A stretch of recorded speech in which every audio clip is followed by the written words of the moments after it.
میں جب حج کرنے گیا تو مینا میں تو 3 دن سویا نہیں احرام کی حالت میں نا, کیونکہ رش اتنا بہت, جتنا بھی وی آئی پی حج ہو ٹینشن ہوتی ہے.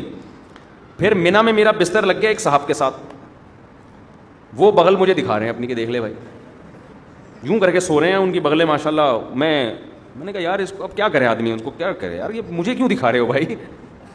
نیند ہی نہیں آ رہی ہمیں اس ٹینشن سے کہ کسی کے پسینے کی اسمیل آ رہی ہے, کسی کی بغلیں کا مطالعہ کرنے کا موقع مل رہا ہے, اس کا کیا ہے. انسان کو گھن آتی ہے نا ان چیزوں سے. لیکن آپ کو چیخنے چلانے کی اجازت نہیں ہے کہ کیا کر رہا ہے, تجھے تمیز نہیں ہے حج کرنے کی. میں یہ بھی کہہ سکتا تھا نا ٹھٹا اٹھو, یہ کیا مجھے بغل دکھا رہے ہیں, بازو نیچے کر. نہ نہ نہ, اللہ کہتے ہیں یہ نہیں چلے گا وہاں پہ. اللہ کیوں نہیں چلے گا, اللہ کہیں گے کیوں کیا تو کس کی فہرست میں, شیطان نے کیوں کیا تھا. نہیں جھگڑا وگڑا نہیں ہے, جو جیسا ہے برداشت. ٹریول ایجنسی آپ کے ساتھ ظلم زیادتی کر رہی ہے, چپ آ کے پھر کلاس لو ان کی. یہاں پہ ٹریول ایجنسیاں بڑی ہوشیار ہوتی ہیں, ان کو پتہ ہے آنے کے بعد کون پوچھتا ہے. ٹھیک ہے, گناہ نہیں کرنا, بد نظری نہیں, موقع بد نظری کے بہت ملیں گے. نہ نہ نہ, یہاں آپ کو نظر اٹھانے کی اجازت نہیں ہے, وہاں بھی نہیں ہے, لیکن یہاں پہ زیادہ گناہ ہے.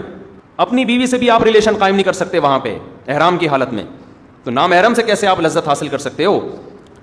تو پھر احرام کی چادریں بنوائی جا رہی ہیں, خوشبو لگانے پر پابندی, بال توڑنے پر پابندی, جوئیں مارنے پر پابندی. اب تو بڑا وی آئی پی حج ہو گیا. صحابہ کرام کے تو 1-2 مہینے کے احرام ہوتے تھے. حدیث میں آتا ہے بعض صحابہ کے سروں میں نا جوئیں گر رہی ہوتی تھی نیچے. ٹھیک ہے نا, قربانی کرو, حلق کراؤ. اب کیا کرنا ہے, اب طواف زیارت کرنی ہے. بقرعید کے 3 دنوں میں اللہ اتنا رش ہوتا ہے, ان 3 دنوں میں کیوں کا بول دیا تو کس کی لسٹ میں آ جاؤ گے. کیوں نہیں, جاؤ طواف زیارت کرو. اتنی پبلک, 3 عظمت والے دن ہے نا, یا یام نہر عظمت والے دن ہے. پھر کیا کریں, طواف زیارت کر کے واپس آ جاؤ مینا.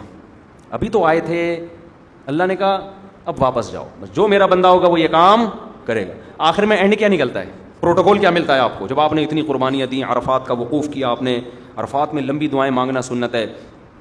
عرفات کا وقوف بھی کر لیا, قربانی بھی ہو گئی. اس کے صلے میں اب ہو سکتا تھا اللہ تعالیٰ حکم دیتا کہ اب میرے بندوں کو مفت کھجوریں بانٹی جائیں, میری طرف سے آرڈر ہے. نہ اللہ کہتے ہیں اب کیا ہوگا تمہارا ٹینٹ. جو تھوڑی بہت پرسنالٹی تھی بالوں کی وجہ سے, وہ بھی بولو, جب وہاں سے آؤ گے سر چمک رہا ہوگا. لوگ کہیں گے یہ کیا ہو گیا, آپ جاتے ہوئے تو آپ ایسے اتنے حسین نہیں تھے.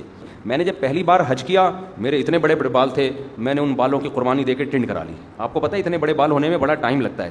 ہم نے ٹنڈ کرائی, ہم نے کہا یار یہ سنت ایک دفعہ ہم زندہ کریں گے, حلق کی سنت. ٹنڈ کرا لی ہم نے, عمرے میں بھی ٹنڈ کرائی, حج میں بھی ٹنڈ کرائی. دوبارہ میں عمرے پر گیا, میں نے ٹنڈ نہیں کرائی, میں نے قصر کرا لیا. میں نے کہا چلو حلق کی سنت زندہ کر دی ایک دفعہ, اب ہم قصر کرا لیتے ہیں تاکہ گھر میں تھوڑی سی عزت ہو ہماری. اسی کی وجہ سے تھوڑی سی عزت گھر میں شادی شدہ آدمی کی کہاں کیا عزت ہوتی ہے, آپ کو پتہ ہے. تھوڑی سی بالوں کی وجہ سے عزت رہ گئی ہے, وہ بھی ٹرینڈ کرا لی تو ختم ہو جائے گی. دہشت گردی کا جڑ سے خاتمہ ہو جائے گا. تو تھوڑی سی تو دہشت رہے نا, جڑ سے تھوڑی خاتمہ کرنا ہے دہشت گردی. خیر بہرحال ثواب حلق میں ہی زیادہ ہے, ٹرینڈ کرانے میں ہی زیادہ ہے. لیکن میں نے کہا اب میں عمرہ کرتا ہوں تو حلق کراؤں گا, تو قصر کراؤں گا. قصر کرا لیا. جہاز میں لوگ تانے دے رہے تھے مجھے, یار آپ مولانا ہو, آپ نے عمرہ کیا, ٹرینڈ, یہ کیسا عمرہ ہے, یہ کیسا عمرہ ہے. تو یہ پھر شرعی حدود سے کیا ہے, زیادتی ہے. جب اللہ نے اجازت دی ہے تو آپ کو ملامت کرنے کا حق. میں نے کہا اب تو میں قصر ہی کراؤں گا, کیونکہ آپ کو اعتراض کیوں ہو رہا ہے اس پہ, میری مرضی. تو اللہ سے آگے نکلنے کی کوشش نہ کریں. بعض دفعہ بعض لوگ, میں جب جدہ میں تھا تو وہاں میں نے دیکھا بہت سے لوگ یہاں 5-5 6 سال سے جاب کر رہے ہیں, عمرہ نہیں کر رہے. وہ میں نے کہا کیوں نہیں کرتے عمرہ یار, تمہارے تو حرم اتنا قریب ہے. کہہ رہے ہیں یار ٹینٹ کرانی پڑے گی, ہم نہیں کرا سکتے. میں نے کہا قصر کرا لو یار. بعض لوگ ٹینٹ نہیں کرا سکتے, ان کو ہو گیا نا یار نہیں ہم نہیں, وہ کہہ رہے ہیں ہم ٹینٹ میں بہت عجیب سے لگ رہے ہوتے ہیں. تو جب اللہ نے آپشن دیا ہے تو چلو, میں نے کہا یار بالوں کی قربانی نہ دو, یہ تو اللہ نے اجازت دی ہے نا, تو قصر کرا لو. تو ان کو پتہ ہی نہیں تھا کہ قصر بھی ہو سکتا ہے. تو اس لیے آپ حج عمرے سے اس وجہ سے رک جائیں کہ ٹنڈ کرانی پڑے گی, یہ غلط ہے. عمرہ کریں ٹنڈ سے. اگر آپ کو بہت زیادہ نفرت ہے تو بہتر تو یہی ہے کہ کرا لیں, قربانی دے دیں اللہ کی خاطر. لیکن اللہ نے آپشن دیا ہے کس کا, قصر کا بھی آپشن دیا. 1 پورے کے برابر بال چاروں طرف سے کاٹ لیں تو بھی ٹھیک ہے. سمجھتے ہو, تو آئندہ اگر میں گیا تو میرا ارادہ ہے قصر کرانے کا, کہ قصر کرا لوں گا. تو ایسا نہ ہو میں عمرے سے یا حج سے آؤں, آپ بولیں یار یہ تو ویسے جیسے گئے تھے ویسے, تو آپ کو اعتراض کا حق نہیں ہے. میرے بال, میری ٹنڈ, میری مرضی, میری جیب کے ریال پیسے, میں ٹنڈ کراؤں یا میں قصر کراؤں. ہو سکتا ہے ٹنڈ کرا لوں میں کہ یار قربانی دے دو, دہشت گردی کا جڑ سے خاتمہ کر دو, ایسی کی تیسی. بعد میں دیکھیں گے ہوتا کیا ہے, ہو سکتا ہے یہ بھی ہو جائے, ہو سکتا ہے قصر کر لیں. تو اپنے کسی کے ذاتی معاملات میں دخل انداز, کیونکہ میں پہلے جب عمرہ کیا نا, لوگ مجھے ہر آدمی, یہ کیسا عمرہ ہے یار, آپ کے تو سر پہ اسی طرح بال لٹک رہے ہیں, یہ کیسا عمرہ ہے یار, یہ کیسا عمرہ ہے یار. تو اعتراض کرنے کی میرے بھائی اجازت نہیں ہے, یہ پھر بدعت ہو جائے گا. سمجھتے ہو, جس چیز کی اللہ نے اجازت دی ہے